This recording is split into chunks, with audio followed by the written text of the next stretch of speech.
Mr. Jones of the Manor Farm had locked the hen houses for the night, but was too drunk to remember to shut the pop holes. With the ring of light from his lantern dancing from side to side, he lurched across the yard, kicked off his boots at the back door, drew himself a last glass of beer from the barrel in the scullery, and made his way up to bed, where Miss Jones was already snoring. As soon as the light in the bedroom went out, there was a stirring and a fluttering all through the farm buildings. Word had gone round during the day that old Major, the prize middle white boar, had had a strange dream on the previous night and wished to communicate to the other animals. It had been agreed that they should all meet in the big barn as soon as Mr. Jones was safely out of the way. Old Major, so he was always called, though the name under which he had been exhibited was Willingdon Beauty, was so highly regarded on the farm that everyone was quite ready to lose an hour's sleep in order to hear what he had to say. At one end of the big barn, on a sort of raised platform, Major was already ensconced on his bed of straw, under a lantern which hung from a beam. He was 12 years old and had lately grown rather stout, but he was still a majestic-looking pig, with a wise and benevolent appearance, in spite of the fact that his tushes had never been cut. Before long, the other animals began to arrive and make themselves comfortable after their different fashions. First came the 3 dogs, Bluebell, Jessie, and Pincher, and then the pigs, who settled down in the straw immediately in front of the platform. The hens perched themselves on the windowsills, the pigeons floated up to the rafters, the sheep and cows lay down behind the pigs and began to chew the cud. The 2 cart horses, Boxer and Clover, came in together, walking very slowly and settling down their vast hairy hoofs with great care, lest there should be some small animal concealed in the straw. Clover was a stout, motherly mare approaching middle life, who had never quite got her figure back after her 4th foal. Boxer was an enormous beast, nearly 18 hands high, and as strong as any 2 ordinary horses put together. A white stripe down his nose gave him a somewhat stupid appearance, and in fact he was not of first-rate intelligence, but he was universally respected for his steadiness of character and tremendous powers of work.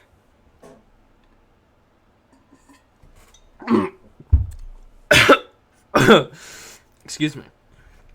After the horses came Muriel, the white goat, and Benjamin the donkey. Benjamin was the oldest animal on the farm, and the worst tempered. He seldom talked, and when he did, it was usually to make some cynical remark. For instance, he would say that God had given him a tail to keep the flies off, but he would sooner have had no tail and no flies. Alone among the animals on the farm, he never laughed. If asked why, he would say that he saw nothing to laugh at. Nevertheless, without openly admitting it, he was devoted to Boxer. The 2 of them usually spent their Sundays together in the small paddock beyond the orchard, grazing side by side and never speaking. The 2 horses had just lain down when a brood of ducklings, which had lost their mother, filed into the barn, cheeping feebly and wandering from side to side to find some place where they would not be trodden on. Clover made a sort of wall round them with her great foreleg, and the ducklings nestled down inside it and promptly fell asleep. At the last moment, Molly, the foolish, pretty white mare who drew Mr. Jones's trap, came mincing daintily in, chewing at a lump of sugar. She took a place near the front and began flirting her white mane, hoping to draw attention to the red ribbons it was plated with. Last of all came the cat, who looked around, as usual, for the warmest place, and finally squeezed herself in between Boxer and Clover. There she purred contentedly throughout Major's speech without listening to a word of what he was saying. All the animals were now present except Moses, the tame raven, who slept on a perch behind the back door. When Major saw that they had all made themselves comfortable and were waiting attentively, he cleared his throat and began. "Comrades, you have heard already about the strange dream that I had last night, but I will come to the dream later. I have something else to say first. I do not think, comrades, that I shall be with you for many months longer, and before I die, I feel it my duty to pass on to you such wisdom as I have acquired. I have had a long life, I have had much time for thought, as I lay alone in my stall, and I think I may say that I understand the nature of life on this earth, as well as any animal now living. It is about this that I wish to speak with you. Now, comrades, what is the nature of this life of ours? Let us face it, our lives are miserable, laborious, and short. We are born, we are given just so much food as we will keep the breath in our bodies, and those of us who are capable of it are forced to work to the last atom of our strength. And the very instant that our usefulness has come to an end, we are slaughtered with hideous cruelty. No animal in England knows the meaning of happiness or leisure after he is a year old. No animal in England is free. The life of an animal is misery and slavery. That is the plain truth. But is this simply part of the order of nature? Is it because this land of ours is so poor that it cannot afford a decent life to those who dwell upon it? No, comrades, 1,000 times no. The soil of England is fertile. Its climate is good. It is capable of affording food in abundance to an enormously greater number of animals than now inhabit it. This single farm of ours would support 12 horses, 20 cows, hundreds of sheep, and all of them living in a comfort and a dignity that are now almost beyond our imagining. Why, then, do we continue in this miserable condition? Because nearly the whole of the produce of our labor is stolen from us by human beings. There, comrades, is the answer to all our problems. It is summed up in a single word: man. Man is the only real enemy we have. Remove man from the scene, and the root cause of hunger and overwork is abolished forever. Man is the only creature that consumes without producing. He does not give milk. He does not lay eggs. He is too weak to pull the plow. He cannot run fast enough to catch rabbits. Yet he is lord of all the animals. He sets them to work. He gives back to them the bare minimum that will prevent them from starving, and the rest he keeps for himself. Our labor tills the soil. Our dung fertilizes it. And yet there is not one of us that owns more than his bare skin. You cows that I see before me, how many thousands of gallons of milk have you given during this last year? And what has happened to that milk which should have been breeding up sturdy calves? Every drop of it has gone down the throats of our enemies. And you hens, how many eggs have you laid in this last year, and how many of those eggs ever hatched into chickens? The rest have all gone to market to bring in money for Jones and his men. And you, Clover, where are those 4 foals you bore, who should have been the support and pleasure of your old age? Each was sold at a year old. You will never see one of them again. In return for your 4 confinements and all your labor in the fields, what have you ever had except your bare rations and a stall? And even the miserable lives we lead are not allowed to reach their natural span. For myself, I do not grumble, for I am one of the lucky ones. I am 12 years old, and I've had over 400 children, such is the natural life of a pig. But no animal escapes the cruel knife in the end. You young polkas who are sitting in front of me, every one of you will scream your lives out at the block within a year. To that horror we all must come. Cows, pigs, hens, sheep, everyone. Even the horses and the dogs have no better fate. You, Boxer, the very day that those great muscles of yours lose their power, Jones will sell you to the knacker, who will cut your throat and boil you down for the foxhounds. As for the dogs, when they grow old and toothless, Jones ties a brick around their necks and drowns them in the nearest pond. It is not crystal clear, comrades, that all the evils of this life of ours spring from the tyranny of human beings? Only get rid of man, and the produce of our labor would be our own. Almost overnight, we could become rich and free. What then must we do?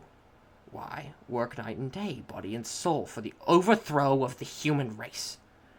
This is my message. That is my message to you, comrades. Rebellion. I do not know when that rebellion will come. It might be in a week or in 100 years, but I know as surely as I see the straw beneath my feet that sooner or later justice will be done. Fix your eyes on that, comrades, throughout the short remainder of your lives.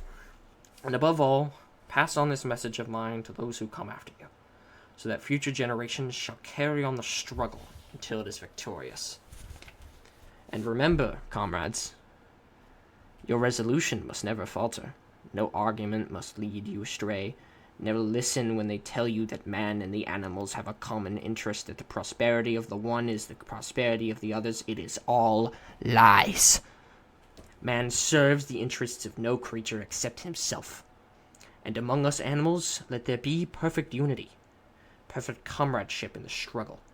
All men are enemies. All animals are comrades. At this moment, there was a tremendous uproar. While Major was speaking, 4 large rats had crept out of their holes and were sitting on their hindquarters, listening to him.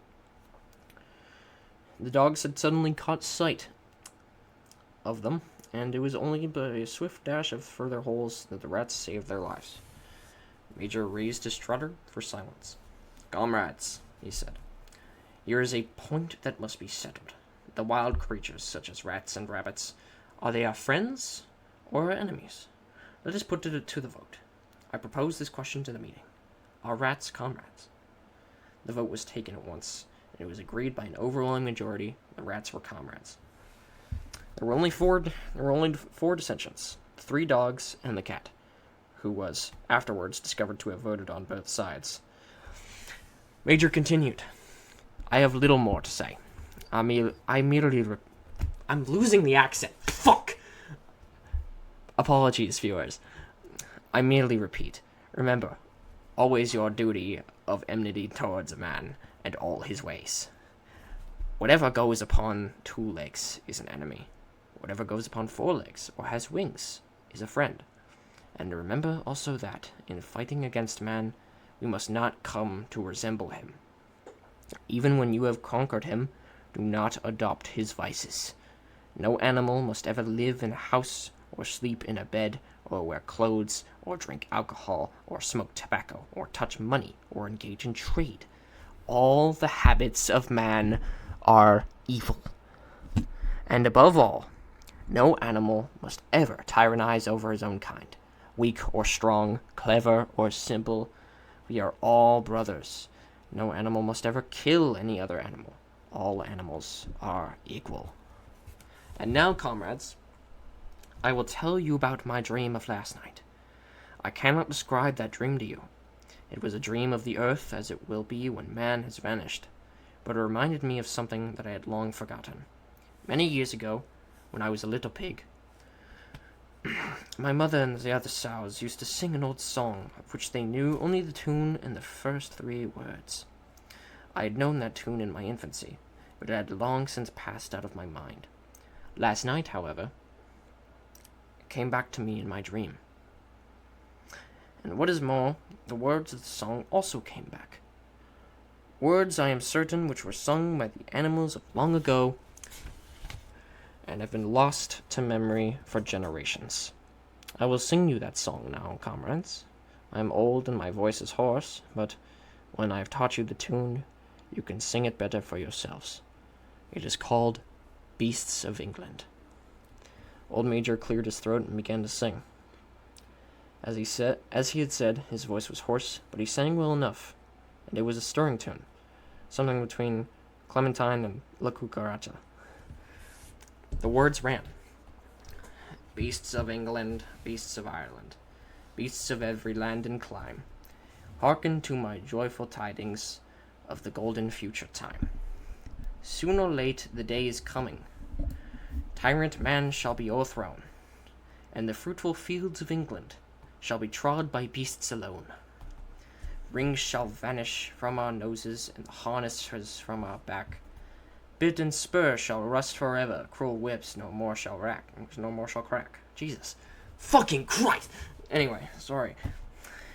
Riches more than mine can picture, wheat and barley, oats and hay, clover beans and mangled morsels, shall be ours upon that day. Bright will shine the fields of England, pure shall its waters be. Sweeter yet shall blow its breezes on that day that sets us free. For that day we all must labor, that we die before it break. Cows and horses, geese and turkeys, all must toil for freedom's sake. Beasts of England, beasts of Ireland, beasts of every land and clime, hearken well and spread my tidings of the golden future time. The singing of this song threw the animals into the wildest excitement. Almost before Major had reached the end, they had begun singing it for themselves. Even the stupidest of them had already picked up the tune and a few of the words, and as for the clever ones, such as the pigs and dogs, they had the entire song by heart within a few minutes. And then After a few preliminary tries, the whole farm burst out into Beasts of England in tremendous unison. The cows loaded, the dogs whined it, the sheep bleated it, the horses whinnied it, the ducks quacked it. They were so delighted with the song that they sang it right through 5 times in succession. They might have continued singing it all night if they had not been interrupted. Unfortunately, the uproar woke Mr. Jones, who was springing out of bed, making sure that there was a fox in the yard. He seized the gun, which always stood in the corner of the bedroom, and let fly a charge of number 6 shot into the darkness. The pellets buried themselves in the wall of the barn, and the meeting broke up hurriedly. Everyone fled to his own sleeping place. The birds jumped onto their perches, the animals settled down in the straw, and the whole farm was asleep in a moment. That concludes Chapter 1. I may or may not read more upon request, but for now, fuck no.